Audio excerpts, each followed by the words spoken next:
background not only can do coding from hardware to software. He's not a builder. He's also a salesperson, right? The BD perspective, managing the partnership with developers, helping developers to actually build something really, really cool.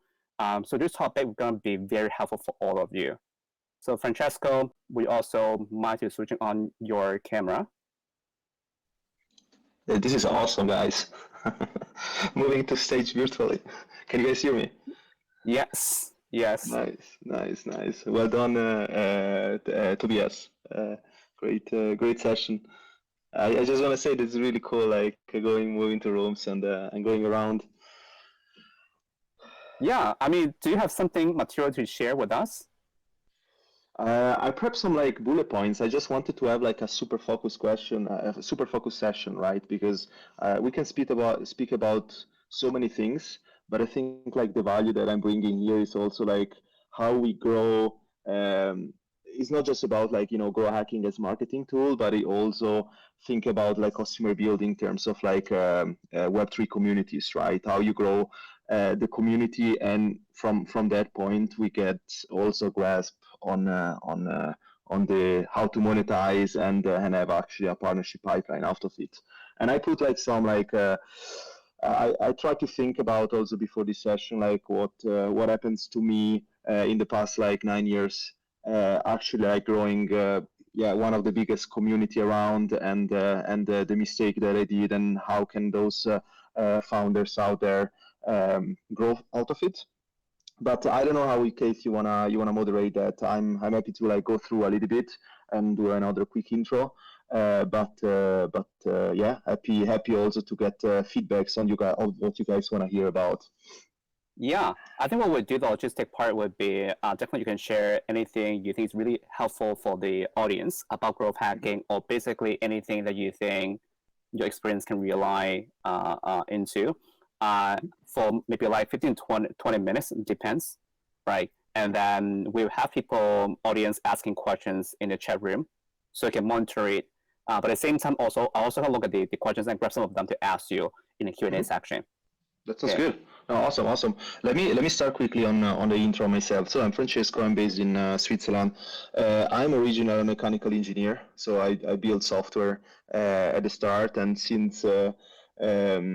since around 2014, I joined a company called Angel Hack, and we literally build the biggest hackathon ecosystem around the world. So my kind of expertise was always being everything developers, and especially on how to actually like build tooling for developers that matters, and how to get actually like an ecosystem growing on that side. And since now 4 or 5 years almost, like I've been 3 years in enterprise blockchain to a company called Digital Asset, and now it's almost my second year at MetaMask ConsenSys.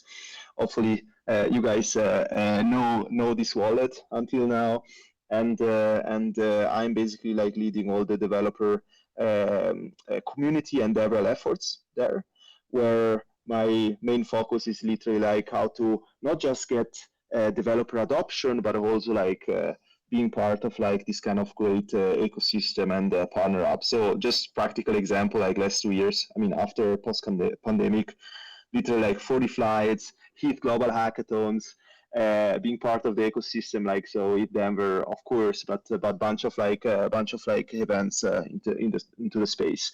Also, like a fun notes, I'm not super publishing it, but 5 years ago I'm a founding partner of VC for Sub-Saharan Africa. So not only Web3, but also I also like being part of the ecosystem on the other side. So I'm not being only a founder or a mentor, but also like an investor side. And I'm always trying to give like recommendation based on practical efforts. And this topic today, just let's dive in, because I think we have like 5 to 10 minutes. But I think like there are different pillars, right? Like building, like grow hacking the community, but also like the customer building. I think today in Web3, the sales cycle need to be a smarter way to actually gauge interest from companies, startup, or clients, but is not anymore like a sales rep kind of cycle, right? Like I think like those leads are also like being pushed out of like community members. Those community members are pitching their founders, and thanks to your founders, they're getting they're getting basically like know-how and a relationship going. And I see that a lot even through hackathon. That we're getting like specific like partners, clients, thanks to all our community efforts. So I think like the big pillar here is growing the community around your developer tooling. I don't know what you guys are building right now, but I'm assuming if it's everything Web3 is either like a developer tooling and an NFT platform on different like verticals. One thing is for sure, like you need to have a community around you. So and I think having it having basically build efficiently without problems. I think that's the most important part. So I have like recommendation tips, and I can share this list before as a PowerPoint or something. So first is like understanding your developer community. So whatever you're building, understand what they want, what are their pain points, and this is like basic, or even like how to start a deck, right? But I think it's really practical. Like if you know that your developers problems, I don't know, deploying to a specific like ecosystem, you know that you need to have a user-friendly developer tooling. Or if you know that your target audience are specific artists with like no code basics, you need to make sure that your user experience in a no code platform makes sense. I think the second point, this is the first point. The second point is building a developer-friendly brand. Like if you're actually speaking with developer or artist, depending on what you're doing, but everything need to match the kind of audience and the ecosystem you're driving. The third point is actually, I think like community building is not really about like selling or grow hacking, but it's about like creating relationship and having your, I don't know if you remember this, the Orbit model, and basically like Orbit is basically creating a line of circle where your first entry point are actually people that know the product, and those are counted on your points of your finger, right? Like, and from that you kind of expand and you get to the awareness phase. So relationship are a bigger part, and also thanks to those relationships, we will get also specific partners. One big recommendation is also trying to push content is king, right? So trying to push content not just in your community itself, but when you are big in your awareness stage, trying to push content also in other communities. And obviously, when we're speaking about developers, there is not just Dev2, Lobster, Soccer News, but there are a bunch of like specific like communities that you can target. If you're building, I don't know, on Rust or Solidity, depending on the ecosystem you're in, those developers are going around. So I think that's one part, and I think also the other recommendation is, and this is like really like a kind of a part that I learned by myself, is the support. The support to those developer or partners is extremely important. So trying to actually like think on how they want to get supported, not just like trying to see what was the error afterwards. That's one part. So support, and then also like be where the community is, be where your ecosystem is. So like it's not that I want to be in Denver, right? If Denver is coming, you need to be there, right? Or try and basically use the momentum of those offline conferences or even online events, right? That if Global is spinning a great hackathon, okay, we need to be there. We need to be in the Discord. We need to host like office hours. We need to try to be where your community is.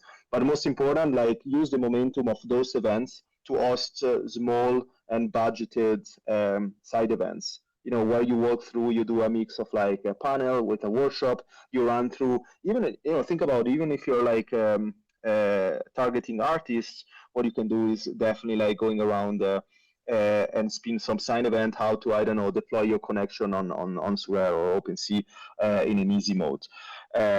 So anything that has to do with supporting and using the momentum of events, I think that's extremely important.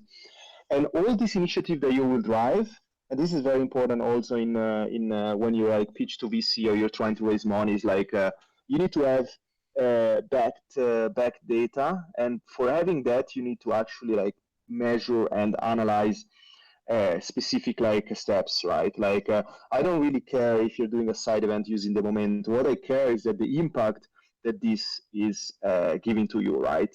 So in terms of impact, what's basically means is like, hey, how many activation in the workshop you did? How many actually downloads did you get? What's the feedbacks that you got? How is the documentation going? Are you actually like specific? Um, are you actually implementing the specific feedback that you got in the previous round? So these are kind of the things that you need to be able to measure every time, because there is no like problem solution fits if you cannot. And I'm telling like to all the startup pitching on We Capital, right? Like even if you're like we are pre-seed, so it's like we're not really like asking, hey, we need to have a big track record right now.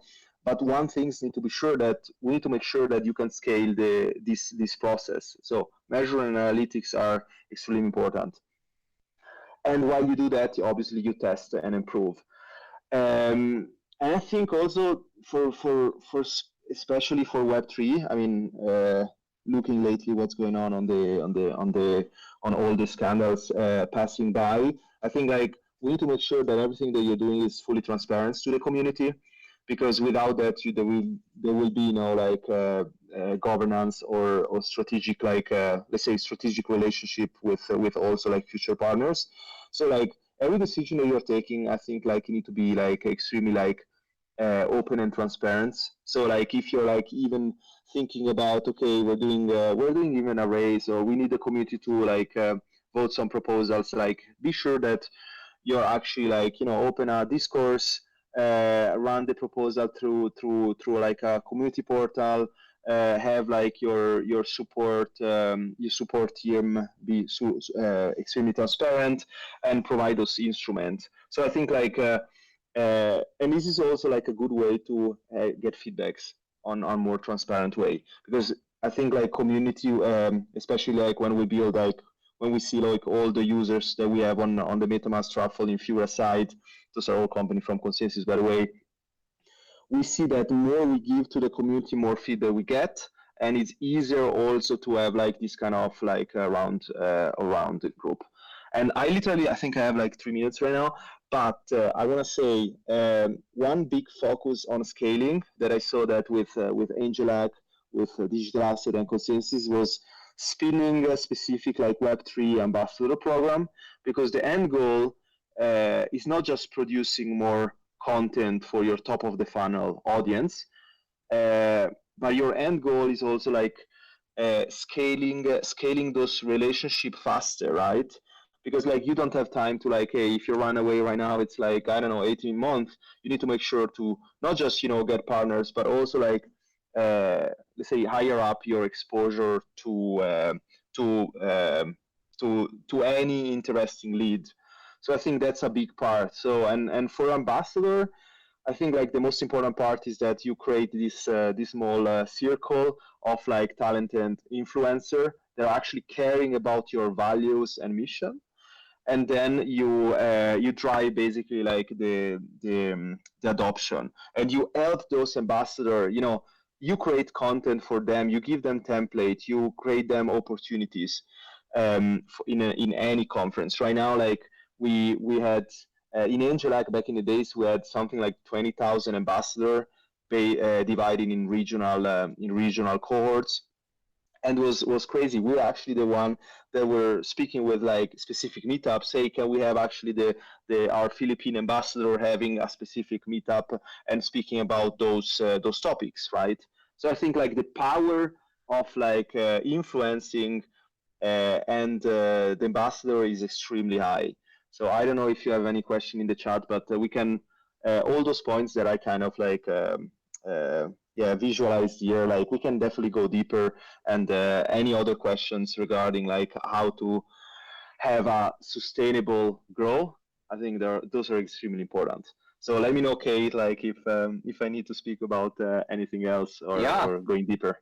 Great. It's like a whole playbook. You make it compress into like 10 minutes, right? Maybe like tips to actually how to actually together like developers, how to actually apply the growth mindset into running a company early stage, right? What kind of resources like people have to put together before running the investing in heavily into marketing, acquisition, and sales, right? I'd be like on like think about how to actually make a product. Like you may prototype some feature here and there and a test, right? Using the highest ROI to make something happen, right? I mean, 100%. Are you actually in the same team with Sabine and Matt? Yes, of course. Okay. Yeah. Okay. Yeah. So Matt worked with me back in the days at AngelAc. He's a really good friend, and Sabine recently joined to also lead the developer experience team. And yeah, I'm super excited. Also, like these two legends are in the team because right now we're really working. I think I nearly become your colleague in ConsenSys because I met us like banging my door saying like ConsenSys is one of the best company in Web3 to join. I was actually also running Angel Hack back in the day, so I met them in Philippines, in Thailand. Have not got a chance to meet you, but I think maybe some events offline. Let me see you in for sure. Events. Yeah, we run mostly North and South America like hackathon back in the days, and there was Ratish back in the days that had in India. We started chatting on Discord. In the DAO group. Yeah, they put the WI. Go for it. Yeah, we're in the same group anyway. So let's get back a little bit on how to actually use your expertise to help the audience in this event, because not all people are actually from the developer background, right? Some are from like being laid off from the tech companies, right? Some people looking to enter the Web3 world. For some of them, it may be the first time, second time they join hackathon events, right? So as you've been seeing many cases, hackathons, participants, people who actually build a company from hackathons or start weekend like events, right? What would happen after these events? What are some tips that you've given to them if they want to continue projects? Yes, I think I think a big part of like hackathon is also like the post hackathon relationship and awareness phase. And I think like one big part, if I'm thinking, hey, I'm a founder, I wanna even like test a sub part of my solution. I wanna build something in a hackathon, seeing what's this feedback. I think first is a great way to use those 48 hours in terms of building something, but also like is a great way to connect with other hackers, partners, judges, mentors. For example, like an example, even running specific like AngelAc, like a lot of like hackers at the end, they had already like a small angel round. They had already some like outlets where they push their submissions out. So like there is a good way to like do a good post awareness activation phase using like the hackathon as an instrument. So I think that's like a good recommendation. Like if you're in Discord, I will definitely recommend to see what's going on. If there are even some online hackathon trying to test your MVP, because you get a lot of feedbacks during those short amount of time. And I tell you like a little bit also for experience. I built so many like MVPs. I did like a lot of like fuck ups. But one thing for sure is that hackathon have so much.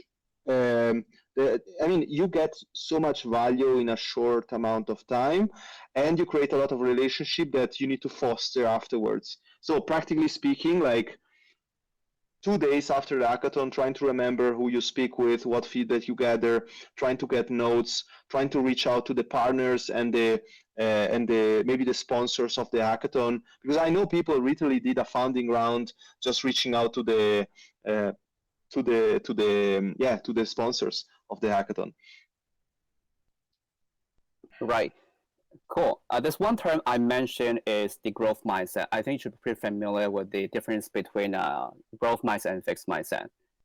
What was kind of the fundamental mindset that entrepreneurs should actually have? I mean, for those who may actually think about escaping the rat race, escaping the corporate world, how can they shift their mindset?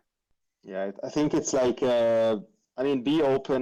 be open for feedback and also like closed door. Right now, like it's not bad if you're pitching to 100 VCs and everybody's telling you no. You get different feedbacks. You are improving. The mindset you need to have is always be open to basically be open to like any feedback, open to like fail, open to actually grow. And what you need to do is this feedback loop need to happen extremely fast. You need to understand what's the problem, if there is any problem, or how to scale fast, and what's the feedback for any user out there. If they're not developers, those are NFT collectors. Those are like I don't know, part of any audience out there in the Web3 ecosystem. Those are Web2 users. Maybe you want to test if it's you want to onboard like Web2 users. So I think like the mindset need to be like extremely agile.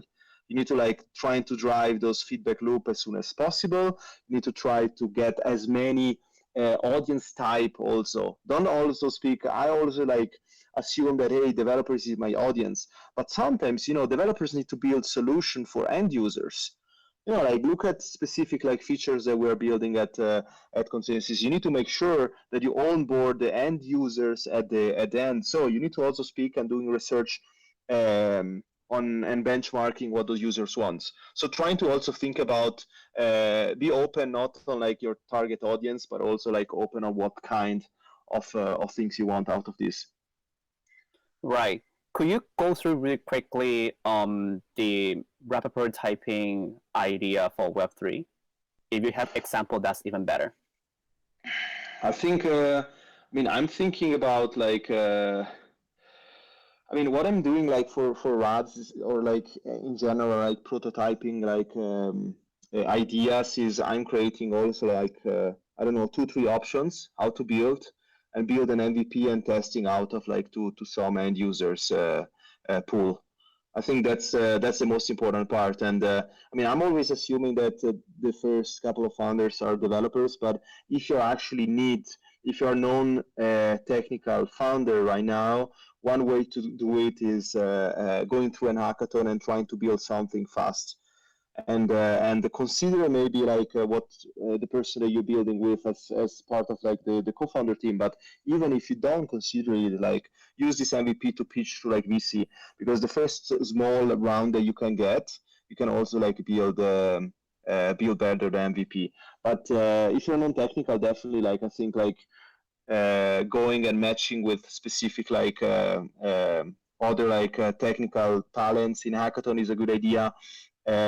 But the idea of rapid prototyping is extremely like just build something and give yourself also I think a deadline. For example, I'm extremely like I need to work with deadlines. I even put on my calendar like things that I need to do and phases and break down the task. Like write down what the MVP need to look like. What's the prototype like main features and prioritize what's the feature need to be built first. And line up already like some small meeting with like target audience or like VCs that you think they're not going against you the first time, but they want to help you. I think that's the best. What's the key difference? A really quick follow. What's the key difference between general Web2 product developments versus Web3 product developments? And what are some conventional like elements you have to show to like VC or like grant provider as a Web3 founder? I mean, people really asking. It's like they're building something now. They're looking for like funding very soon, right? So what's some extra like tips or like case studies you can show? Like that's the thing that you invest in Web3. Well, that's like making sense, like tech validate a viable idea. I don't know. I think the big difference is that Web3 is still, is extremely fast. I see like even in this bear market, although I still think we are in a bull market for builders. But I see protocol jumping off and getting like 30 million early stage money, right? I think the main difference is also like being part of like the community early stage. Like if people know you in the community, like it's very easy that also like you're getting funded on that. Like what I'm saying also like there is this crypto roulette going, right? Like, hey, I remember you from ETH Denver. I remember you hack on something. If you didn't win, but 6 months later you hack on something else, I still remember you, and it's very easy for me to actually like identify you. Hey, you're part of like this community. same as like job application right now, like there is so many good ways to contribute in the Web3 ecosystem, like, you know, even contribute to specific DAOs, or actually like open up like specific like issues on repo, or actually flagging up like feedbacks on specific products.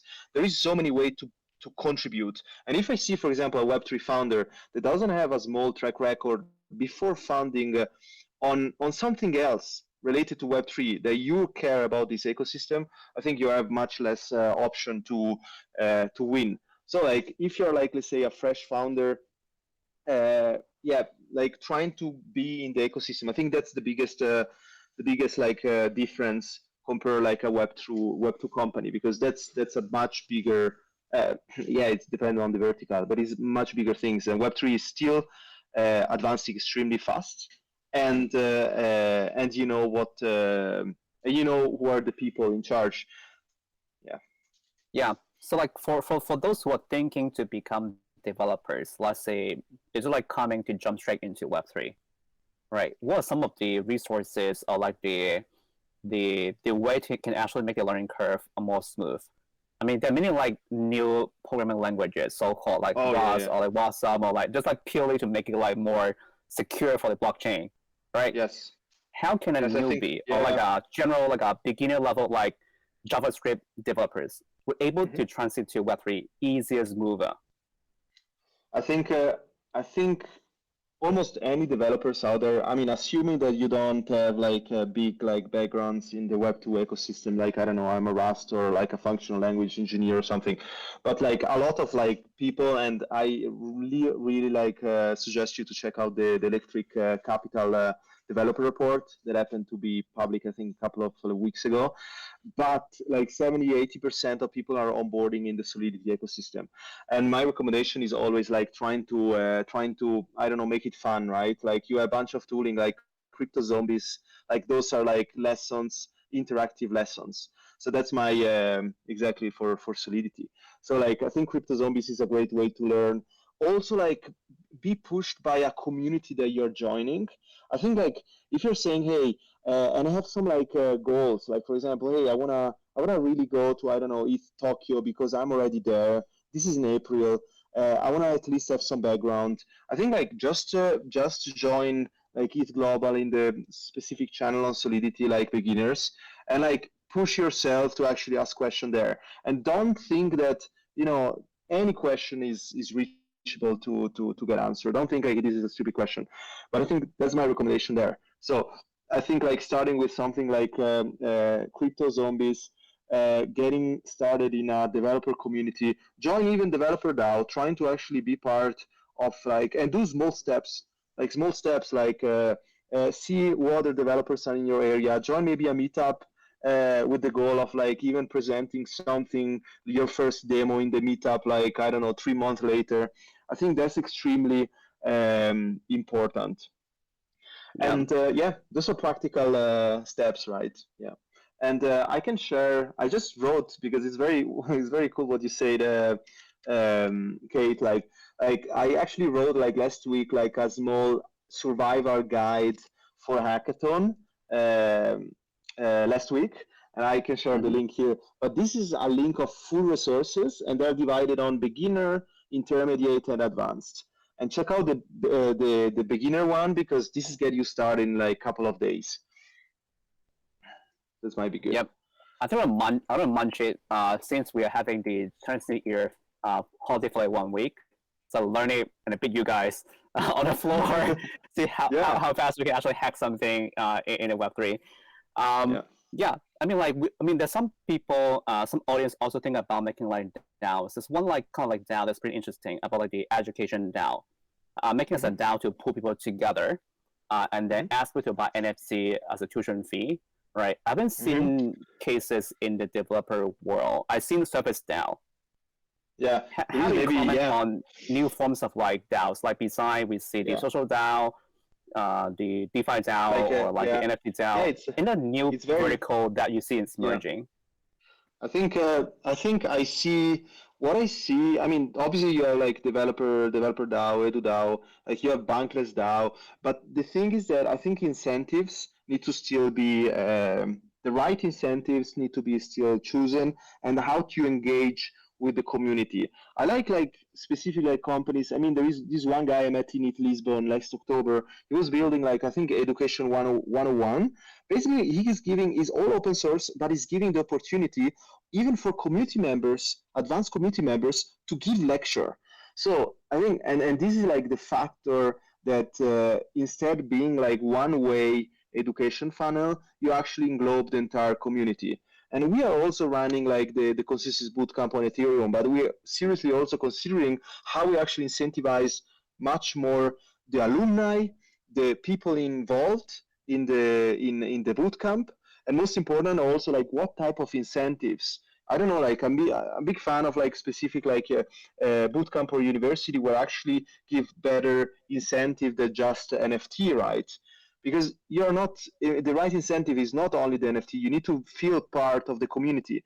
That's some problem. I'm flagging that in general contribution of DAOs, and I was discussing this on DAO NYC.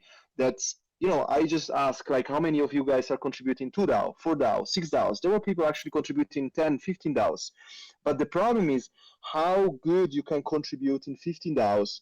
But it's not the problem also for the contributor side. It's also the problem that the DAOs itself are not giving enough incentives or enough like ways of belonging. Then people are actually looking for other DAOs to contribute with, and that's probably the biggest things that the DAO business model need to kind of improve, like how to actually attach much better and have the sense of belonging in terms of like contributors. But I think still that some DAOs are actually better than doing that better than others, right? In terms of like engaging and consistency. I think consistency is extremely important. Yeah. Right, and that's why I mean we're also in the same DAO. Yeah. That's really like the activeness of the Discord means a lot of things. On the token price, on how people can actually gather together, make something happen. That's like one new concept in the future of work that there's some people also looking to leverage on DAO to source global talent to work in something project spaces. And then Yes. there's some like record just like to make it on chain about some contribution. Eventually it's kind of the resume Web3, right? How far do you think this idea would happen? Is it something that developers like the young developers or the people who are looking to the gig economy or creator economy can tap into? Yeah, I think, I mean, if you're speaking about recruiting or let's say decentralized job ownership or like Upwork, you know, fully decentralized, I think at the end of the day is, you know, one thing is how you process this, but the other thing is actually how, what is there really talent out there? Because I think like the most important part is at the end you need to solve the pain points on the other side. It's a two-side market, right? You need to solve the points on who are you recruiting from and the quality of the talent. So if the DAO are able to actually due diligence well the contributors, I think that's actually where the biggest kind of problems today are, because right now in any DAO everybody can. I mean, I'm just speaking about those sourcing, their sourcing DAO or like the freelancer DAO. Like they're, I mean, everybody can actually like pick up like a small contribution. The only things that will change is that how many contributions you did of that type, so people have a track record.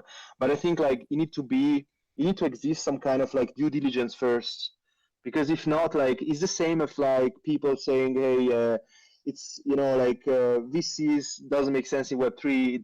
It's you know, it's not true at all, right? The amount, it's not about bureaucracy, it's the amount of like know-how that you're asking and you're giving to the startup, the amount of like relationship, the know-how for scaling. So I think like, I don't know, I think like the due diligence on that side, I think might be for people building something like that today. I think like due diligence contributors and making feel that this is a more restricted community first. So hyping that, like and having it open forever, I don't think is a good strategy. What you need to think about is cohorts. That's why, like, for example, open ambassador programs are not really working, because like you need to actually feel that even people that apply for a specific program are actually are actually getting in, and people outside they say, oh, I need to wait for the next cohort. And I think this way, it's not just hyping, but you can also concentrate your energy on the contributors directly. I see. Cool. I mean, we have 15 more minutes. If you have any questions, you can definitely type on the in the chat room. Yes. I'm kind of the one that I love to host events because I'm the one that have privilege to ask any questions I want about any topic, right? Yeah, that's great. So there's one thing. Let's kind of go back a bit on the main topic on the growth hacking, also with the community building. You've been keep saying community, at least like 20 times already in past 30 minutes. Yes. What's your definition of community in the Web3 world? Or like a Web3 company? Man, I think it's I mean, community are basically like people I mean, are basically like users that believe in your value, in your mission, are a closed, think about like close friends. They are part of something, but not in actually in your team, and they are actually the people that will not just evangelize, but are caring about what you're building. And I think that's like the kind of sort how I define community first. I also want to say that what is not community, like for me, community is not like a sales funneling system, is not like a lead pipeline. So it's a mix of yeah, it's basically a mix of things. It's not sales, it's not partnership, but I think like so you have like a circle of like contributors that are helping you and building something to the and taking something to the next level, and there's not just random people. There are people that have empathy. They are believing in the same value of like transparency, openness, and decentralization. They are actually connected, maybe because they're your first believer and first contributors, and there are people also that you can trust. That's why, like, when I'm speaking about communities, I'm always trying to like focus the energy on the circle, on where the community is, right? Because that's the way, when you're starting something, you will always have like a small circle and it's getting bigger. You need to make sure that you are not underestimate the power of like still the small circle at the beginning, and you're still having actually a good and a good parts. So I think, yeah, so that's kind of the things how I define a community, and but always think about that. Think about the orbit model, that you have always different circles type in the community, right? You have the conversion, the awareness, the influencer. I think there is a bunch of articles on the orbit community models. The ARR, right? The growth funnel. Exactly. Yes, right? Yes. Yeah. Exactly. So what you're trying to describe with the community, it sounds like a DAO, is it? Mm-hmm. Yeah, in theory, it's a DAO with more with basically like right incentives. At the end of the day, yes, a DAO is everything like a small community. Yeah. So were you able to give like one example of like one of your favorite DAO that you know from the beginning until now that you kind of get involved in the beginning? I was one. Since we have time, I suggest is like, why not make one example and then look at the example as a case study down. We kind of see like what kind of people are being pulled in a community, what are the different like roles in the team, what are the critical point they want to upscale their team, in which point they launch a pilot of their project, in which point they send out like NFT for the early contributors. I think it make more like concrete sense for the people because like they will make some project. Those are good questions, right? Also, like what are a good timing to introduce like specific like incentives? But I mean, I was very early. I mean, the DAO, Meta Cartels, those are investment DAOs. I also like was early for developer DAO. So I always trying to be more specific as possible. There are different DAOs today. They're providing different guilds, and I don't think the specification is there enough because, to attract also like specific skilled contributors. But for example, I remember the Lao. The Lao started with, hey, let's invest in What was something. Laos? What was Laos? Oh, the Lao is one Sorry. of the, yeah, of course, of course. The Lao is one of What's the, Laos? yeah, it's one of the big investment DAOs out there. They started literally like investing in projects, but the interesting part is the due diligence process. How it's done is basically done through like different steps, and you have basically different due diligence users, and you see even avatars that are actually due diligence. And so let's speak on the two sides. First, you need to have like the fund itself, and you have a minimum like Ethereum contribution. That's on the investor side. What I'm really interested to answer your question is on the on the contribution side and the due diligence side. So what I did at the beginning was, hey, how we can actually due diligence a project. It doesn't take ages, but on different verticals. The due diligence, as a normal VC is doing, right? We have different like type of due diligence that we're doing. And I think like the first 10 or 15 people they talk for votings, it's all automatic, right? Like you have yes or no on the voting side for each vertical. And I think they introduced that quite fast. But they also like were very good in selecting those judges, selecting those due diligence people, because they were because those due diligence people had already a track record on selecting a good startup in their vertical. So I think that was a big big part. And then I think like after like 6 months they started introducing like community voting on proposals. I think that was also huge, because what happens is the DAO was not just a DAOized investment funnel, but was also including community members to vote, and if the investment is going well, also like repartitioning like an amount of like vested token. So I think like they also aced well. I think like mid stage how the community could be involved in their own DAO, and I think this is extremely important. Right. You I think a mentioned bunch of briefly, questions are coming. Yeah, go for and it. the questions, I'll link it up as like a whole storytelling.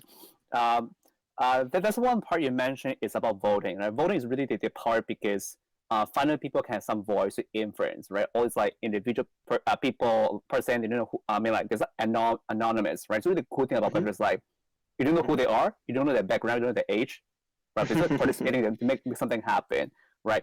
Voting is interesting because it will influence how a DAO, it will influence how a project run, right?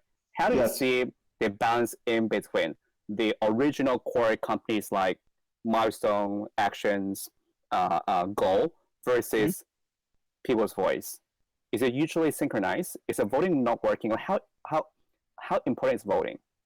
Yeah, I think it's. I mean, any governance, especially on DAOs, is one of the core part. But for voting, I mean, I experience that a lot when people are starting to add community voting layers. And one thing I can say is that I think the amount of power that you're giving the community voting part at the beginning need to be low. I mean, it need to be actually like smaller than the core voting team, because what you're doing is you're testing out the community. And I think like one part, and this is like the beautiful part of like tracking a little bit everything, is that you will know in the second, in the third round of community voting which actually voter are having I don't know, having a better voting weight. And I think like one thing that we need to ace is still like I don't think that everybody need to have like a same at the beginning, yes, but while the DAO is getting to the next steps, what you need to have is like weighting the votes. We even have like we launched like two months ago the MetaMask grants DAO. Everybody can apply for grants. And by the way, if people want grants, feel free to like submit like a proposal even here. But one thing that I started to see is that this is an employee-led DAO where all employees of ConsenSys can vote. But one thing I started to see is that is everybody actually due diligence well the proposal, or is that a 5-minute choice? I think this is extremely important to understand that I think weights of voting after you introduce the community voting or any voting need to be adapted. Because even if you look at the DAO or Metacartel, you will see users that are actually getting better in votes than others. So what does it mean? It means that I think it means the weights of those voters need to be changed. So I think that might be a good way to structure the voting from the community beginning and basically adapt it with time. Yeah, it's a really quick question on that. There are two choices, right? A is DAO members, one person, one vote. The other one, B, is determined on how many NFT or tokens they hold. Which one would you suggest, and by which particular circumstances they would have to choose A or B? I think why not a mix, right? I mean, the thing is that you need to be definitely Sobol tokens or something. You need to make sure that the person that holds the NFT and the amount of token is actually the right person that did the previous tasks. But I think you can have circles. You have the core voters. You have the community voters that are accepted with specific requirements.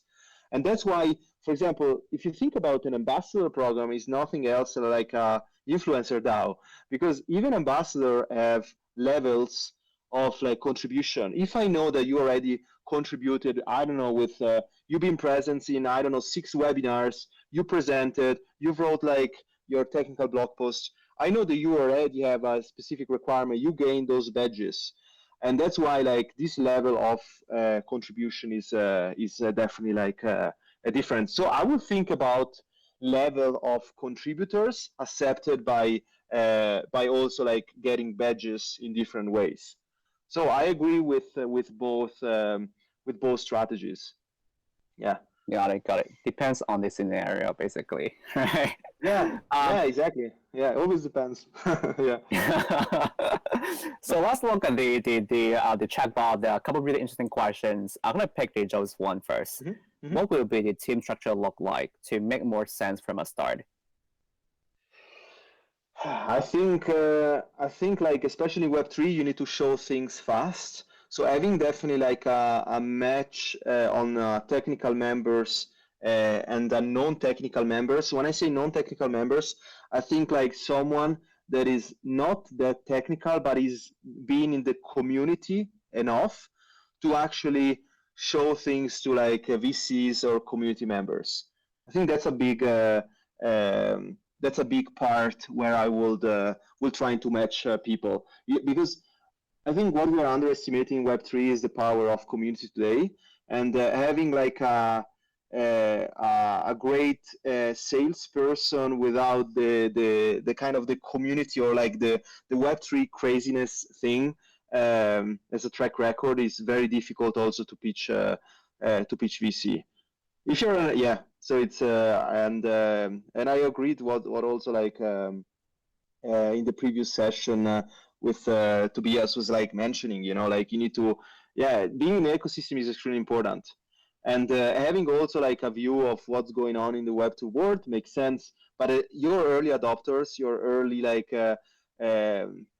rounds will be always be when people know the ecosystem. So and those specific fans are always looking for specific experience, because experience means also you have connection in the community, you have connection in the ecosystem, and you know already people that can test fast your product. So I think that's the structure I will go, a technical founder with a community leader, and afterwards you can fill the gaps. But this is probably the most important part. Right. Yeah. The other question from the floor is, I think, is really for your background, because you've been seeing many companies born, you've been seeing many project grants proposals in the ecosystem. Which area that you find untapped opportunities in That's Web3? yeah. That's I think like the ecosystem is moving to very specific verticals. I mean, I'm account abstraction. I see that with MetaMask Naps, right? The use case. I see like I see non-EVM compatibility solution. I think right now we're building our own islands in terms of ecosystem, and I think the companies or like the project that will ace this interoperability first, and I think that will be most important. One things I'm not saying I'm against, but what I see a lot is that every week I see new chains coming with like specific like good features like modularity, like scalability.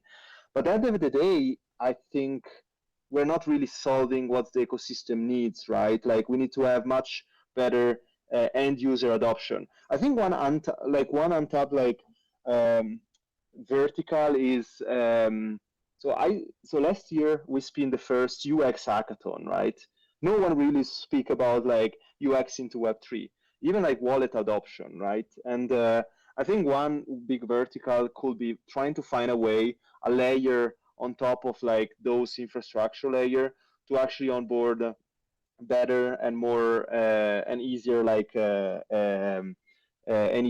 end users. When I'm saying end users, I'm speaking like I don't know, like friends that are actually working in the Web2 ecosystem. I think that's one part. And another untapped, I think NPCs. I see like a lot of like solution on like account recovery that I think like might be a really good use case to tack much better, because right now you have email recovery that is extremely known Web3. You have specific recoveries, but it's very difficult to check what's going on. I think those like verticals are important. And I'm still a big fan of identities, but it's very difficult because in identity you have like a lot of like ways. Like yeah, what is doing, for example, Lens is very interesting. They're staying lower in the infrastructure layer, and they're actually having people build on top of Lens. And I think still this ecosystem is still untapped. So I don't know, like building something on top of Lens might be really good and scalable. But thinking about the end users first. Right. Yeah. The other question that I think I add on is really about the UX you really mentioned, because UX Mm-hmm. is kind of one of the most fundamental thing people will hire in a Mm-hmm. team. Product management, basically, how to interpret product feature nicely to the target audience, right? Mm-hmm. But it's for me, I don't think. I mean, I feel it's like a natural progression that people are thinking about how to make it more friendly and friendly. Some early Yeah. solutions, let's say DeFi, right? The APY, APR, right? Like Mm-hmm. it's just like so like crypto focused, Oh right? yeah. Oh What are yeah. some project that you think that their potential, or what kind of area, or like the themes of like UX or ways of how people make product is friendly to both Web2 and Web3 Yeah, people? Basically, yeah. yeah. That's a good question, because in somehow when I'm discussing with in different like panels, I'm always like telling that we are so early that we are in a small like bubble ourselves as as builders, because we're assuming that people want to have ownership their private keys, but a lot of people in Web2, they're just happy to pay a fee and leave the ownership to the companies, right? But one thing is I don't know. One thing is sure, right? Like people need to onboard much easier. I'm not speaking about wallet onboarding. I'm even speaking about like the amount of like transactions, so the amount of step that people need to do. That's why like the first step for like Web2 users to onboard in Web3 is definitely like having like I don't know, a centralized exchange, because it's easier to use. You onboard, you do everything, you're staking, like you just do one click. But having this self discipline on privacy and private key ownership, on self custody, still think it's still a big it's still a big gap. That's why like we need to be really focused on the education, but the education that we're doing need to be also effective. Like Yeah, so I don't know if they are really good startup today building a really good product. And we, for example, with MetaMask, like we're optimizing every time the onboarding. Although we think that it's still very it's still like a basic structure how you onboard people in the ecosystem. Um, but I don't think it's a solution. For example, having like I don't know an account and password and having the company managing the user private key. So it's tricky what you're asking there, but because I don't see I don't know a lot of projects they're doing the user side well. It's probably also because like we are still on a lot in the infrastructure layer, and end users onboarding is didn't have. So yeah, it's not like big part of like the task today, right? But I think NFT projects somehow like they're more like user centric, and they're actually easier to onboard with. Even if you look at exchanges, right, like Surare or like OpenSea. Right now, it's much easier. You can even like have your money with uploaded with a credit card, right? I think they are thinking a lot, but it also because like the big part of the job is also asking what those Web3, Web2 end users wanna see, and drive them through your onboarding and see where are the problems. Yeah. Got it, got it. The final question for you is, what's your comment on soft product launching for Web3 projects? I mean, soft launching, or like I think I don't know. I think like Beta launch, I guess, pilot. yeah, I think it's necessary because like so you need to build fast an MVP. You need to have your core members testing things fast. They are not part of your team. I think you need to deal, as said before, with deadlines. Like right now, like a lot of our team as Nabs, like we're pushing features because we have an ETH hackathon coming and we have a track in our bounty for this hackathon. So I think this is extremely important. So I will push myself to have soft launches, soft feature launch, and have also like specific like think about even if you're doing small things like you're spinning your first cohort of ambassadors. Boom, do a soft launch, do a small meetup, do even an online meetup for cutting budgets.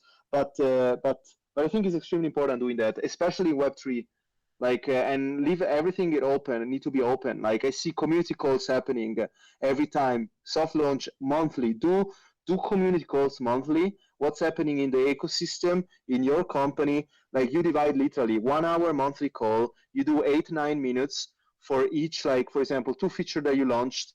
Then maybe you have some community members that build on your product, and then maybe you have a perspective from someone else. This need to be the structure. Boom, you have a track record of things, and you're pushing the engineering team to also like ship features. I think that's extremely important.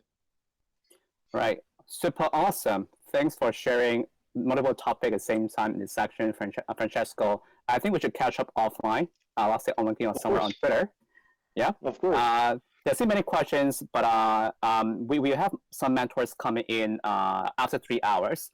We still have 3 more mentors, particularly in area of cybersecurity, product developments, and also startup founding story kind of thing. So let's take a break. Thanks, Kate, for moderating that. And thanks all for joining this Saturday mentor session. And love the way you guys structure that virtual space. That's great. And chat to you soon. Yeah. Talk to you soon. Also, thank you for all the people who participate in the question side. Joseph, Farhan, Ricardo, I mean, like Power Chain, a bunch of people really asking a lot of really valuable questions to make the session really fruitful. We'd love to see you in after 3 hours. We'll come back with more like amazing sharing from the expert in the Web3 world. Thank you, and goodbye. Cheers. Bye-bye.